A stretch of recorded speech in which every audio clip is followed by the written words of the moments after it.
unmute your phone.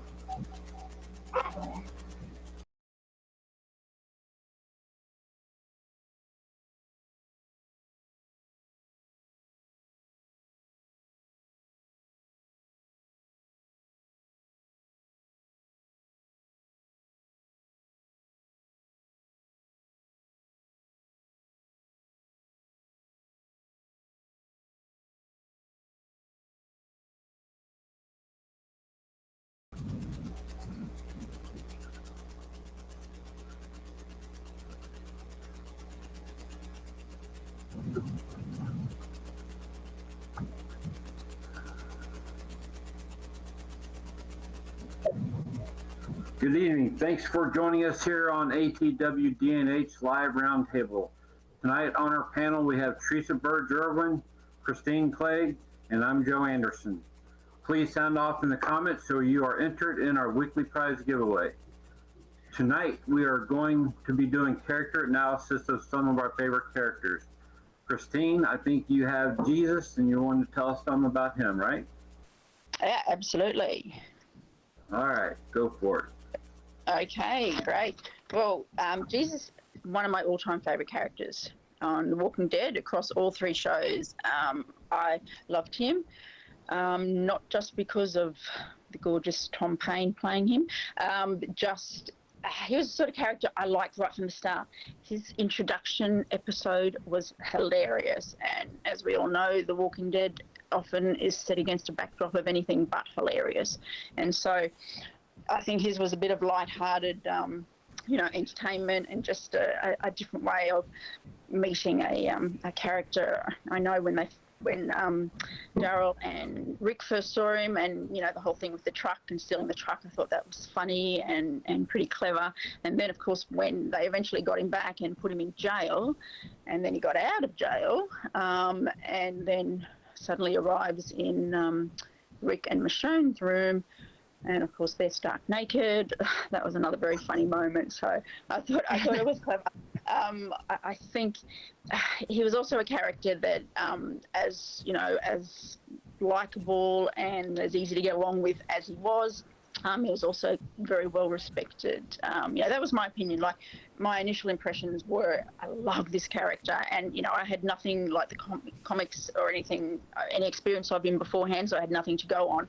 But my initial impressions were, he's going to be good. I really hoped they were going to allow him to stay, because I thought the whole thing opening up of Hilltop was going to be amazing.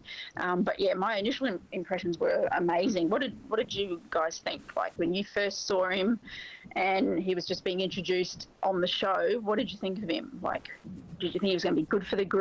Did you, what were your first thoughts of him? Well, it took me a little bit to gather my thoughts, because he was very pretty, absolutely gorgeous. So, it took a moment to get past that, but I love his introduction too. And I figured he was going to be, just knowing from the comics, that he was going to be good for the group. Yeah. So that, I'd read little bits, and it's the same with every character that comes on. I often read back a little bit about what they were like in the comics, but not too much, because I sort of think I haven't read the comics, so I don't really have that to, compare it to. So what did you think, Joe? Did you like him? Well, from what they said, he was supposed to be some badass, and his introduction wasn't that bad. No, it wasn't. So yeah, he with the fake hair and everything, you could tell that he hadn't grown his hair out or anything. So it was one of those. He was still pretty. I wasn't too impressed. Yeah, Blue Printer came and says, "All right, we get it. Tom Payne is beautiful. LOL." Yep. We've got that across. Good. His introduction into the comics was a little bit, it was more. He came in. I can't remember who it was. He came in and rescued. I can't remember which characters it was, but they were being surrounded by some of the Whispers, and he rescued them in that moment, I think. I'm pretty sure that's how it happened. So yeah, his introduction in the comics was was more of coming in and whooping some butt. Yeah, very quite different. Yeah, well, I mean, I think when he first came in, and once we sort of got to know him a bit, I could see that, you know, his charm was very much part of his appeal, but it also just the fact that he was sort of a bit of a peacemaker, a negotiator between the communities, and certainly between the communities in Gregory, who, you know, who he respected as a leader, but admitted to Rick that he thought he was a prick, basically, which he was. And I think, you know, I think right from the start, I looked at him and then I looked at Gregory and I'm thinking, why the hell is Jesus not the leader up at Hilltop? Because it just seemed like he was the more natural leader. He was the one that people liked, whereas Gregory was just really good at annoying everybody. And I thought, well, you know, but I think probably if there was a fault, and I mean, obviously everyone's got faults, is that Jesus probably also saw himself more as the negotiator, the, you know, one to set up things between. He was more of an ambassador or a warrior perhaps, but not a leader. So, and I think even when it got to the point when he was the leader, I think it sort of, yeah, it was sort of just something that I would have loved to have seen him. I sometimes think, you know, I wonder what Hilltop and the community and communities in general would have been like if Jesus had been the leader instead of Gregory. You got to think that, you know, things would have been way, way different. Because I think Gregory was very much, you know, he was going to bow down to the saviors and to Negan. He was going to do basically what they told him. Which is what Ezekiel did as well, but I don't know, Ezekiel totally different person. But you know, I remember looking at Jesus and thinking, you know, why isn't he the leader? But at the same time, liking the role that he played, because really he was a scout. He would go out to find people. He'd go on supply runs, and he was great at that. He was great at talking his way out of things as well, and great at getting people on side. But, you know, I also, the scenes where he was with Carl, and Carl's, you know, intent on going to the sanctuary and killing Negan. And Jesus is not going to try and talk him out of it, but is going to go along with him. But, of course, Carl wants to be the one-man show. He doesn't want Jesus there. So I think the scene where he actually gets rid of Jesus, I think Jesus would have been secretly like, oh, this kid is cool, because it was almost like he pulled a Jesus on Jesus, basically, in how we managed to get him out, just so that Carl could be himself. But I don't know, I sort of, once we had all the stuff with the saviors and we were at a point where, you know, the Rick's people had taken prisoner, and it was interesting that we have a role reversal for Morgan, where Morgan was like, we've got to kill them all, and yet Jesus is the one who's like, no, you know, people can change, you know, not everyone is all bad, and Right. and would always see, I think, the good in people. And, you know, I remember him saying to Maggie once that, you know, he believed that she was a good person, but he also believed that good people can disagree. So he didn't totally agree with everything that Maggie did. He was very much, you know, his own person, but at the same time he would support her. And he said, you know, I remember him saying at one point, I stand with Maggie, when everyone else was sort of a bit, you know, no, Maggie's going down the wrong path here. She's not doing the right thing. It's, you know, but he was like, I stand with Maggie, and he was willing to stand with her. And I mean, that's an important thing, you know, differences aside, he could see what she wanted to do, and he was willing to go along with what she wanted to do, even if he didn't totally agree with everything. But, you know, I think when he was basically made to be leader when Maggie went, you know, even then he was still wanting to take a back step, I think, you know. But I don't know, sometimes I think if Jesus had taken over right from the start instead of Maggie, what do you think, how would things have been different? What do you reckon, Joe? How, if Jesus had taken over instead of Maggie, so Maggie didn't take over at all, she was just there helping him, how do you reckon it would have been different, looking at the two of them? Really and truly, I don't think things would have been much different, because he would have never have taken over as leader to begin with. I mean, even when he always had Tara or somebody else doing his work while he was out there doing something else. Jennifer Let's Service says hi everyone, but really and truly, his character was never developed. I feel that if they would have, they had that scene going on with him and Daryl and Maggie going to go after Rick, and of course that fell through. I think that if something of like that could have actually happened, it would have made his character grow, but he became stagnant, and so I don't see much of a leadership area there. So that's just my opinion. I mean, I would agree, because I think, yes, he, even when put into the role, basically, he still found a way to perhaps get someone else to do it. And I don't know whether he thought people were more deserving than him to be the leader. He saw his role as, maybe second in charge or whatever, but for some reason he didn't seem to throw himself into that role, and which I think is a shame, because whilst I don't know what he was like in the comics, I just think as a person there was more, like you said, Joe, more that he could give. And I wasn't prepared for him to die. I had no idea what was going to happen, and when everything was going how it was, surprising. And then he basically dies by what do they say in the when you look it up in the fandom, it'll say by an unnamed whisperer. It's like he doesn't even get who, it doesn't even seem to get the going out the way.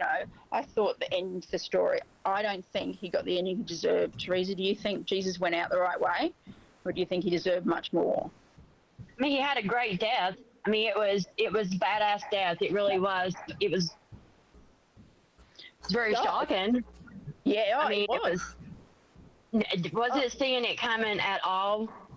But I mean,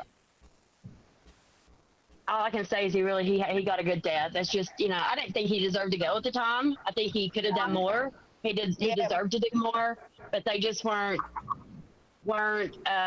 giving him that. Yeah. So I mean, I don't know when, I didn't know he was leaving. So I think when I was at that point watching, I didn't know as much about all the, other shows or anything that was going on. But when he left, I was like, no. I remember I rewound back, not to see, I wanted to see how he actually died, because it was so quick. I thought, oh, who actually got him? And then, so I watched a couple of times. I thought, oh, it was too sad. And it was a kind of cool way. And I think he went out. I think he went out as a warrior, a hero, I guess, as probably he should have. I just wish he hadn't had to go. It was he was a character that, I think if he was still around now, it would be different, I guess. And, I think, with Negan, I think things would have been different if he'd still been alive when, into the episodes that we've got now, because I don't know, he was more of a peacemaker, not a sort of someone to just give in just for the sake of it because he couldn't be bothered arguing, but just someone that could see both sides of something. And really, I think maybe, I don't know, maybe he would have been able to talk Maggie round a bit more, and, things would have been different. I just think, the universe needed Jesus, and I think it's a shame that he went. But, he's sort of a character that, he's going to be always very fondly remembered, if not for wishing that he were still with us. So, yeah, one of my all-time favourites. And, I'm pleased I was able to talk about him because, he's one of those ones that, people ask me now who my favourite is. I'm always going to say Jesus, because he, I think he changed how things were done, but at the same time was able to enable other characters to shine at the same time, and I think that is important in a character as well. So, gone too soon, most definitely. One of the greats. Jennifer Let's Service says his death was awesome. She also asked, well, before we get into the question, Mike Giordano said, I feel like they took him out like he wasn't shit. True. And True. the question is, and yes, Anna, we can see you. Good to see. Good that you're here. I'm glad you found it. And I guess this was probably to Teresa. Did Jesus make it further in the comics, Teresa? Yeah, he made it a lot farther. Okay. So, what way after this thing? I'm not gonna give you details away, but yeah, he made it. Right. He made it further. Okay. Right. Cool. Right. And Anna Babcock says, "I hated the way Jesus died. It was one of the better deaths. I agree with you too. It was a pretty awesome death, and but it was too quick. It was deserved. He was misused in the show, but the death was a deserved death the way that they gave it to him. So that's just my opinion. Teresa, I believe you have things to say about Daryl, right? Yeah, I've got a few things to say. All right, hold on just a second. I mean, I'm gonna try to keep it. Try to just say a few things about him. But when we first met Daryl, which Daryl was not part of the comics, his role was initially written into just actually like a couple of episodes for season 1.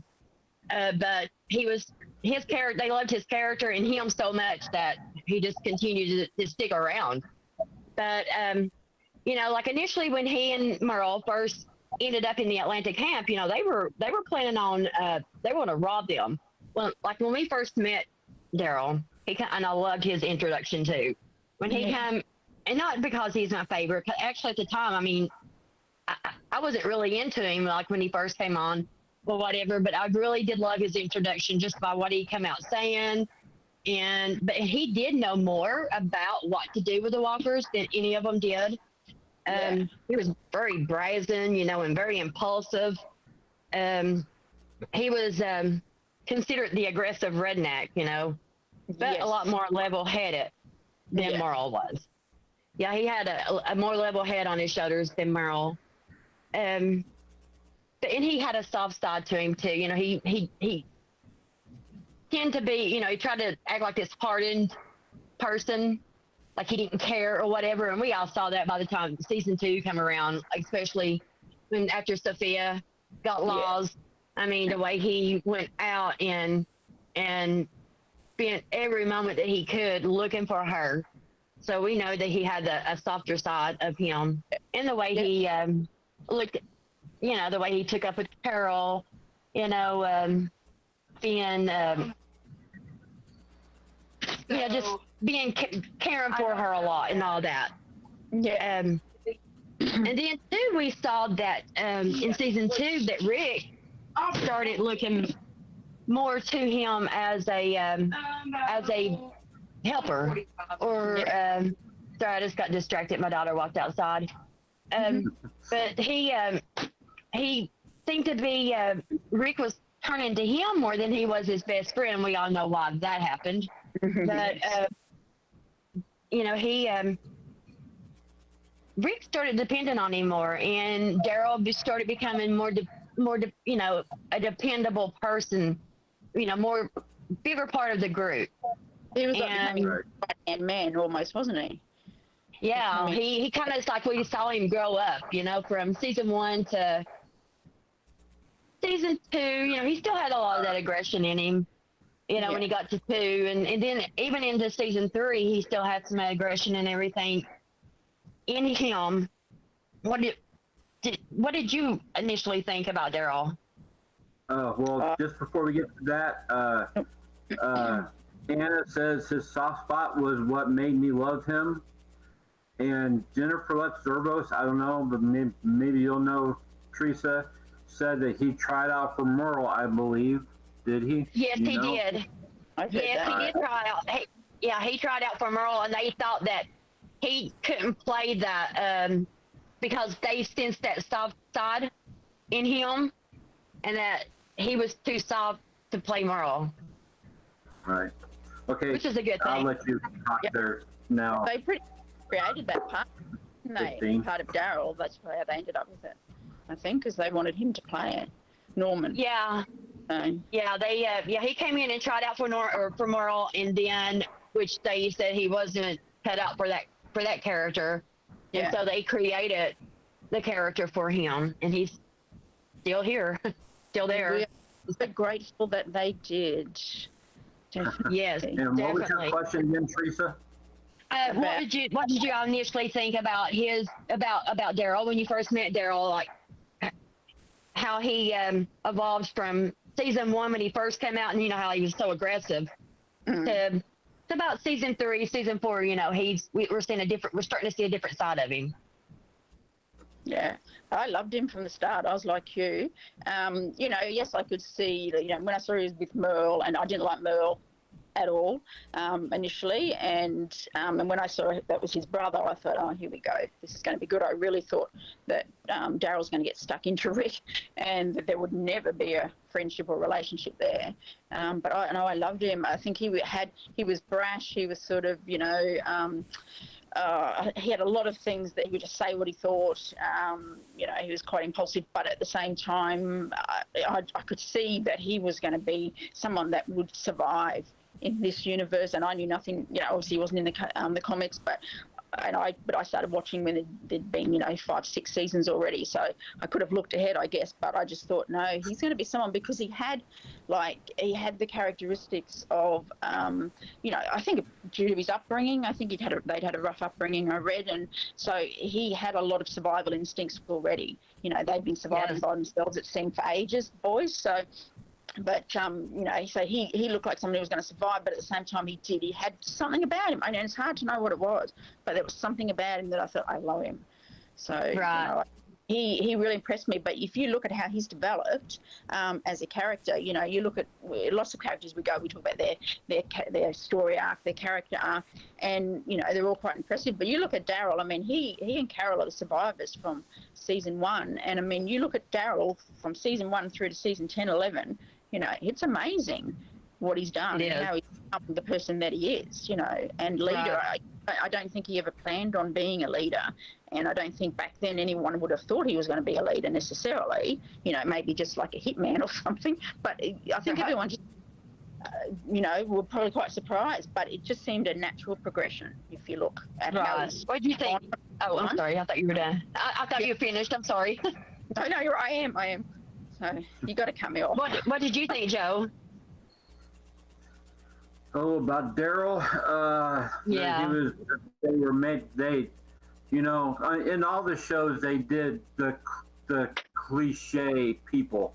Daryl and Merle were the redneck drug dealer type people that were abused as children, and Merle grew up to be the same way, and Daryl grew up to have a softer spot. And there's other shows that they've done stuff like that too. Anna said, I don't think Daryl looks at himself as a leader.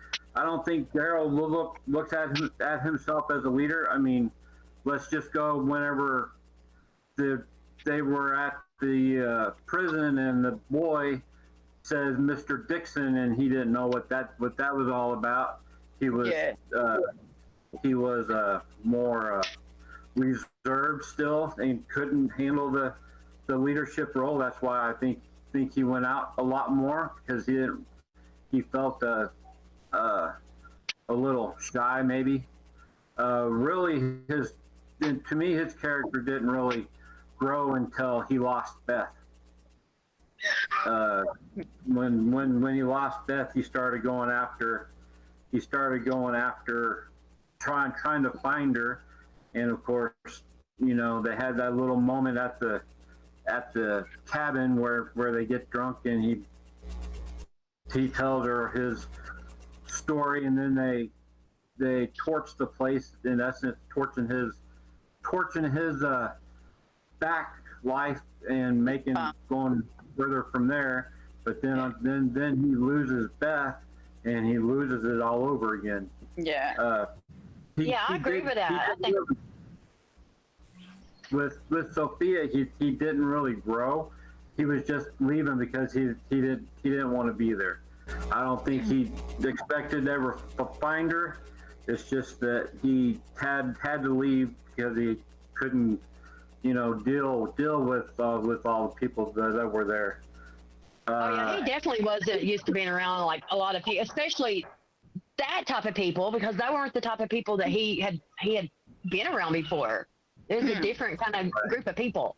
Yeah. But yeah, but I agree with Joe about with Beth. He did seem to grow a lot after what happened with Beth, and I love that moment when him and Rick, when they finally, after season 4, when after the prison falls, and they finally, they all get separated, and then Rick, Michonne, and Daryl and Carl all come back together in 415.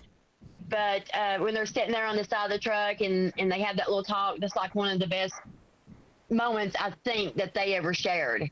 Yeah. That Rick and him shared. Yeah. Before we get too far from where we were at, Mike Giordano said I don't think Daryl looked at himself as a leader. He agreed. I'm pretty sure Anna Babcock was saying very, very symbolic whenever they torched the. If I'm wrong, let me know, Anna. But I think it's when they torched the cabin, and Mike, of course, is going a little lovey-dovey and saying, "You're my brother." It's a beautiful bromance. Okay, Teresa. It's your story. Daryl got to, he really cared about like the kids, especially, we saw that moment how he was when Judith was first born. He was the first to feed her. He went out looking for her food and all that. So, he was like, after they all came back together after the prison fell, and he was bound and determined for them to find, even though it made him uncomfortable, he wanted to move into Alexandria for those kids. He was looking out for them, and which that was hard on him because he just felt like he was in a cage, and but Aaron helped him. Yeah, but Aaron helped him, by saying, "Let's go out, and let's look for more people to recruit." And that didn't work out for him so well. But I lost my spot. And I think, but he. Go ahead, Christine. No, I'm just saying, with Alex, you could see that, it wasn't a fit for him, but it was a sacrifice he made, I guess.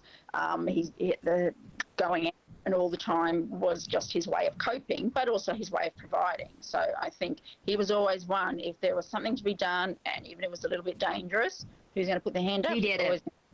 Mr. Daryl Dixon. He would always put his hand up, and I think he respected Rick for his leadership, and he respected a lot of the group. He had no time for people who were cowards or who let members of his group down for whatever reason. So there were certainly people in Alexandria that he could not tolerate because of how they were, and initially Gabriel, like, he didn't see him as someone that would be good for the group because of how he was. So, but he was very much definitely a person who he would be there for you through thick and thin if you were willing to do your part as well.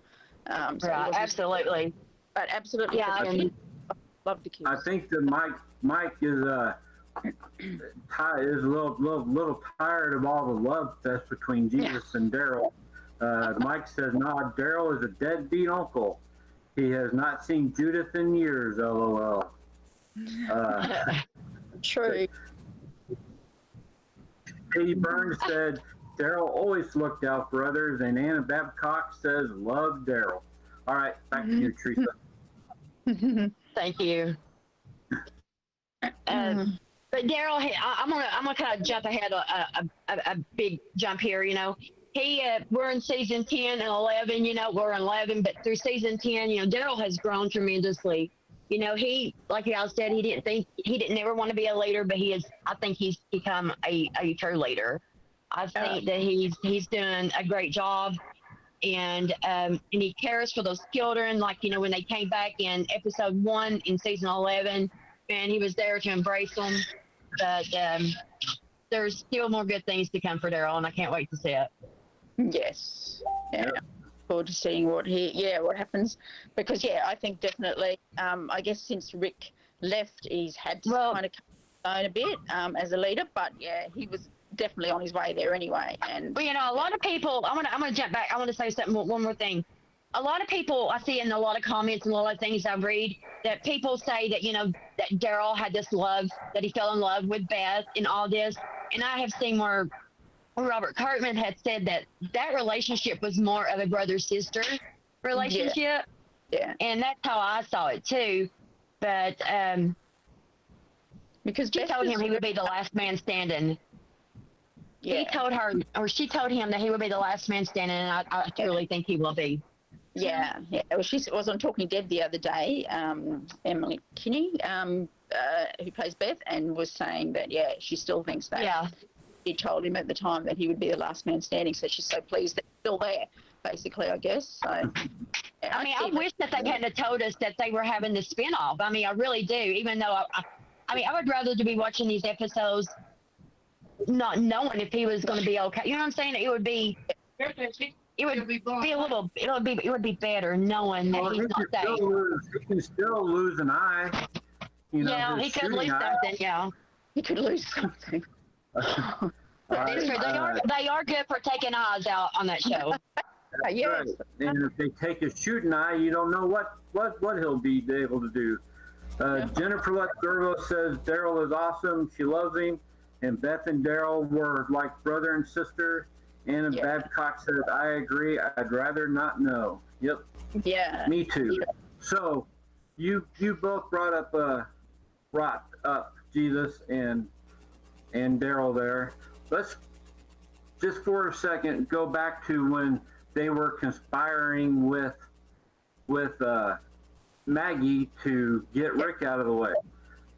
What do you think would do? You think that they would have went from the good guys into the bad guys at the moment and not be as like today as they were? This is my opinion. I don't know how anyone else sees this, but I think they tried to bring that to fruition back in season 9 when what happened with him getting injured with them.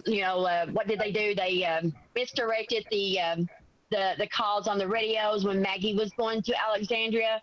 I think that was kind of like maybe the start of them doing that, what they were conspiring to do, and it went all to hell. Yeah. But it was. That's how I saw that happening. I don't know how anybody else saw it, but that was my perspective on that. Yeah, I don't think. I mean, obviously, I don't know. They would have gone being the bad guys? Because at the time, those three were definitely good guys. And if Rick wasn't on the right path at that time, I guess, I don't know if they were totally trying to take over or just trying to get him back on the right path. It's hard to know. I think their main goal was maybe to get in there and dispose of Negan. Yeah, because I think, and the reason I think Daryl was going along with her is because he has this sense of responsibility that it's his fault what happened to Glenn with his impulsive. His fault what happened to Glenn. Yeah, with his impulsive. It didn't help what he did, but I think that too. Yeah. Teresa, I think he also holds something for Beth, as in like he feels partly responsible that he couldn't save her as well. So I think he kind of owes Maggie that. So I don't think she's ever been holding it over him, but I think in his own mind it's been, had this to happen. Look what her child's had to grow up without a father because of something I did. So he is forever maybe gone along with Maggie when maybe he didn't totally agree with her or he didn't totally agree with the path they were wanting to take, but he just feels obliged to, perhaps. So I think you're right. Okay. So let's just end this little part here. Jennifer Lutz says that is the exact moment I lost all respect for Maggie. It was probably whenever she started the conspiring. Mike Giordano hates Maggie so much. Anna Babcock agrees with Jennifer. She lost respect. Jennifer said it again, but Maggie finally saw Rick was right. It was more of a punishment to be alive for Negan, which is exactly true. Yes. I And think Mike says it's completely his fault. Like Lynn's death was entirely Daryl's fault. Bess was not. You're right on both counts, Mike. Bess wasn't his fault, but Daryl's was. Daryl, Yeah. Lynn's is all on Daryl. So I guess I'm just going to be my turn to make people mad at me because I want to talk about Father Gabriel for a couple minutes here. Yeah. Oh, goodness. So Don't make us mad, Joe. No. I like Father Gabriel, so don't get me wrong. Seth Gillen plays him great, but there have been some times when his actions have been very questionable. True. When we first meet him, he is sitting on a rock and Rick and company come up upon him. He is at a low point in his life. He let his entire congregation turn and has been alone for a while. He lets Rick and company come in, and the next thing you know, Rick has dispatched termites in his church. Then all of a sudden we come to Alexandria, and Deanna was asking questions of the people, and what does Gabe do? He says, don't trust them. Now my question to you, Teresa, is was he justified in telling her that? I don't think he was. I mean, I don't think he was. I think he was just because he was so against with what they were doing to survive that, and he thought it was wrong, but they were doing what they had to do to survive, and they saved him. They helped him. He was totally wrong in going behind their backs and doing that. Yeah. I didn't like him when he did that. At the start, I didn't like him at all. I mean, I didn't think that was right of him. It was wrong, and I think he knew later.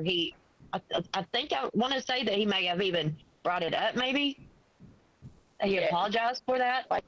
For it, yeah. I certainly think at the start he was very cowardly, and I mean, speaking from someone who I think would be in the fetal position sucking my thumb in the zombie apocalypse, so I'm not judging him, but I think, he was very cowardly and totally different to Rick's group, who were doing whatever they could to survive.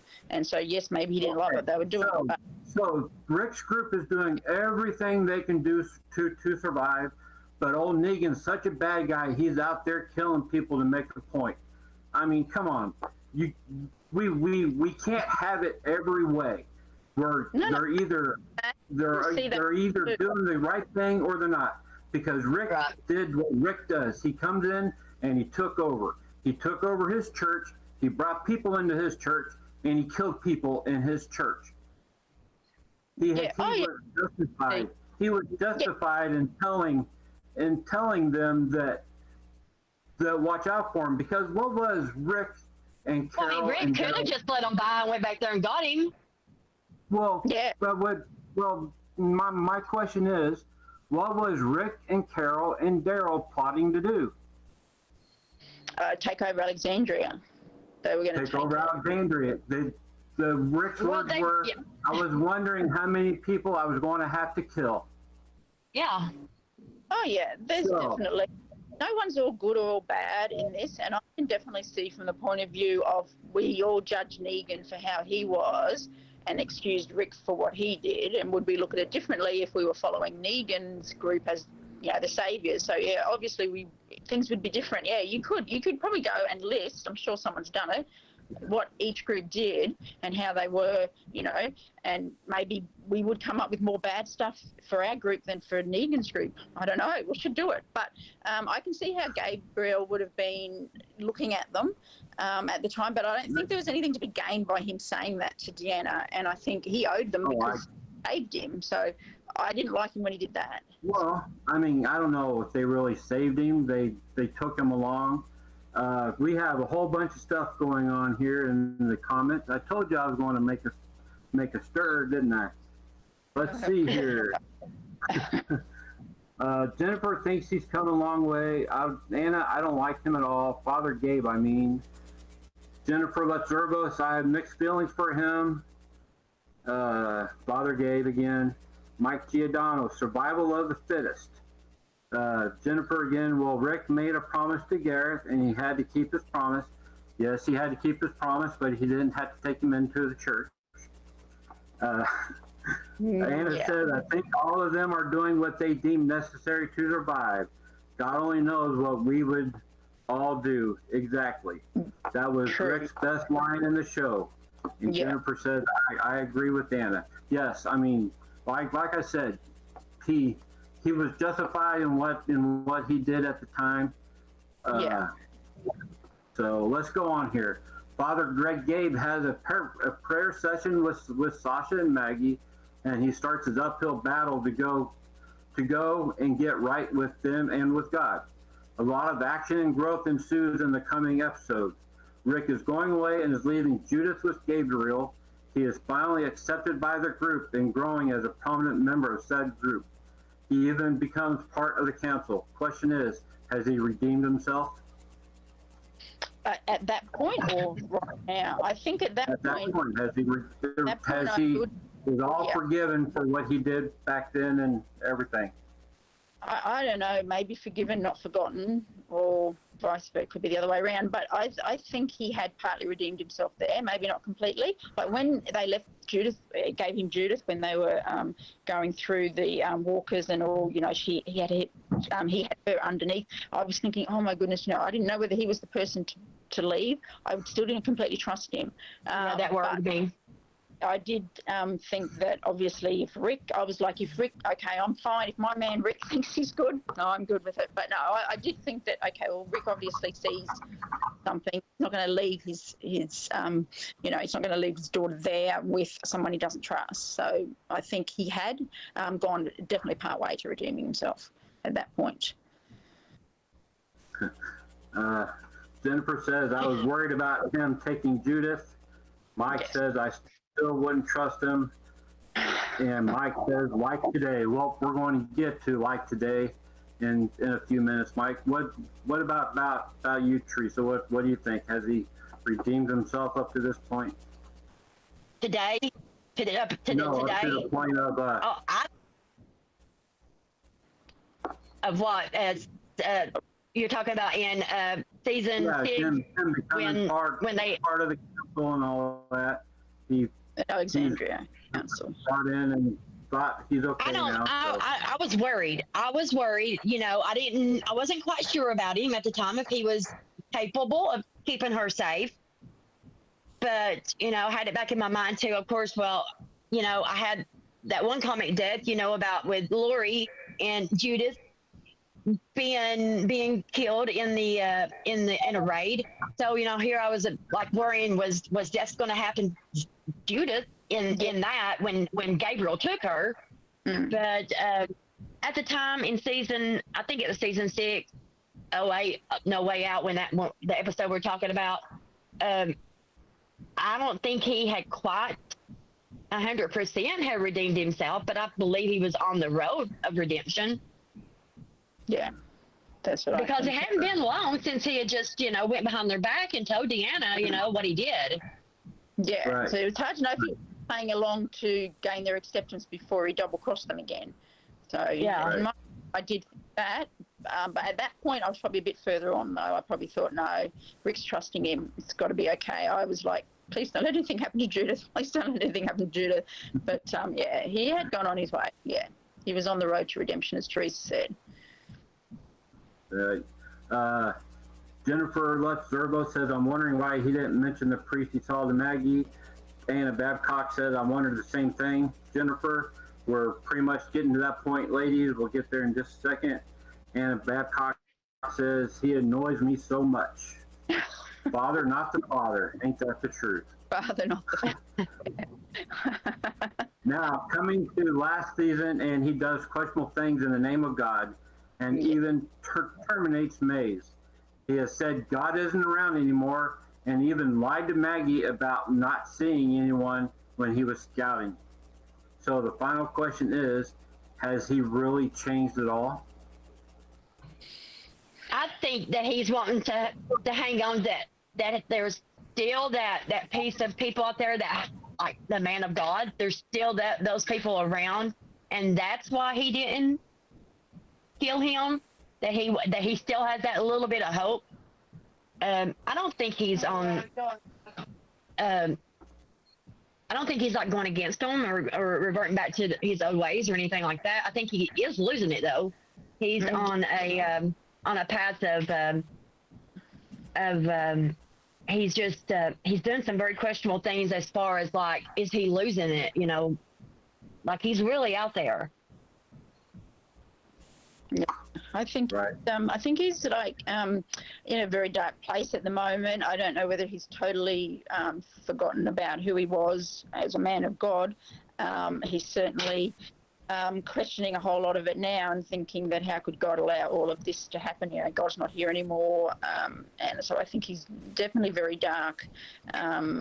You know, I think I think he has redeemed himself in more so up to these episodes. I think I respect him more as a character, but you know, he's almost done a double take. You know, now he's this warrior, this, you know, total, you know, he can do anything, whereas initially he wouldn't do anything. He couldn't do anything to save, well, barely to save himself, let alone anyone else. I think he's different now, but I don't know if he's on a sort of vengeance. He's sort of like going to take people out because he believes God wants him to take them out. I don't know whether he's sort of doing that whole, you know, instead of merciful God, it's a vengeful God, and whether he's just, you know, totally turned like that. It's hard to know. He's definitely not this. He's definitely not this Gabriel in the comic. Okay, different. Not even close. Okay. Anna says he's absolutely losing it. Tina agrees with you, Teresa. One point for Teresa. He's unstable. Jennifer says he hasn't been the same since he was held up with Negan. Yeah. Pretty much. Oh, yeah. Mike, I agree with that. yeah. Mike says he just bashed Buddy in the head with a prosthetic mace, LOL. Then said, God ain't here no more. He had no reason to let the guy live last week. Yeah. And Babcock says, right, Mike? And yeah, I fixed your got into God there, Mike. So I got you, buddy. I Let's was see. surprised when he killed Maze, though. I think Aaron was too. That was totally just such a turn around. I was, wow, you know. Oh, he was justified. He was justified in killing Mace. He knew what Mace was all about. He could already, I mean, anybody could see how crazy Mace was just by sitting there with him threatening them. Aaron's always too quick to judge in the right, and I think Gabriel was smart. He dispatched him without any second thought, and he did the right thing. I mean, it is survival of the fittest. Something that I say funny with, you know, how Aaron acted in that moment, you know, when Gabriel killed Maze, he was like stunned that Gabriel did it, because Aaron was thinking that, oh, he could change. Yeah. And now, remember, we saw him in season 11, episode 5, Out of the Ashes, how he did with the Whisper. Yeah. He was playing Gabriel's role in that moment. Yeah. It comes for all of them. I think it's very hard to maintain your humanity. I mean, this world. I mean, you are coming up against a lot of people who, most of them are trying to kill you. Yeah, Mike, you can never trust a T-1000. I agree. Jennifer says the ending of that episode showed that Gabriel was right in killing Maze when they found the twin in the attic and his family. Yep. And I mean, the twin was just as crazy as the other twin. Yeah. I mean, there would be no coming from that. No. But right. Yeah, so, he justified it. I mean, I think you can see it now. But yeah, I think that originally, you know, he might have been one to go, oh, well, I can change him. Like, he was intent on changing Negan, and he thought that he could get him to see right. But, you know, he wasn't bother anymore with Maze. It was like, nah, too far gone, boom. Right. But as far as him lying to Maggie, you know, that guy was another priest. I mean, he was playing another, man of God, quote unquote, and the guy was directly talking to him, and Gabriel knew that he was talking to him, and Gabriel knew that the other guy had the upper hand. That's why he didn't kill the other guy. Yeah. And why the other guy didn't kill him, I think it's going to come to bite him in the butt later on. Yeah. But Yeah, I think Gabriel is like I'm flinching with every episode because it's like since season 10 they have been mentioning the tower, and that's how he goes out in the comics. It has to do with the tower.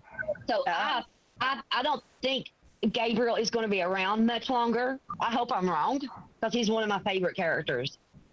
But yeah, I'm totally wanting him to survive just because I don't know. I've seen him change and be different with with Rosita and with just taking on, becoming more of the leader that maybe Rick could see even when no one else could see it. But yeah, I don't know. I know he doesn't survive in the comics, so not that they're doing everything like that. They do change, so it might be totally different. But I'm just, I wouldn't like to see him die, but I wouldn't be surprised if he does. right. Anna Babcock says, "I want him gone. Sorry." Well, really, there's nothing to be sorry about. We all want somebody out of the show sooner or later. Exactly. Yes. Well, we're pretty much out of time, everyone.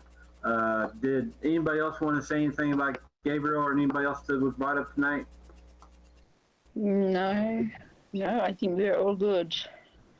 Jennifer was asking, she heard about Gabriel's, death in the comics. Yes, it was brutal. It was pretty brutal. All right. Well, I'm going to have to wait another year to find out. So. True. Yeah. So. No need to apologize.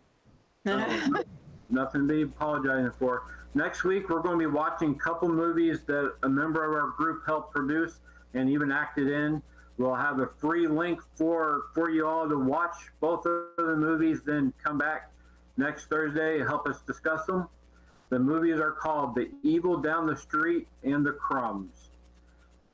Thank you all for joining us tonight, and have a good night. Thanks, guys, for showing up.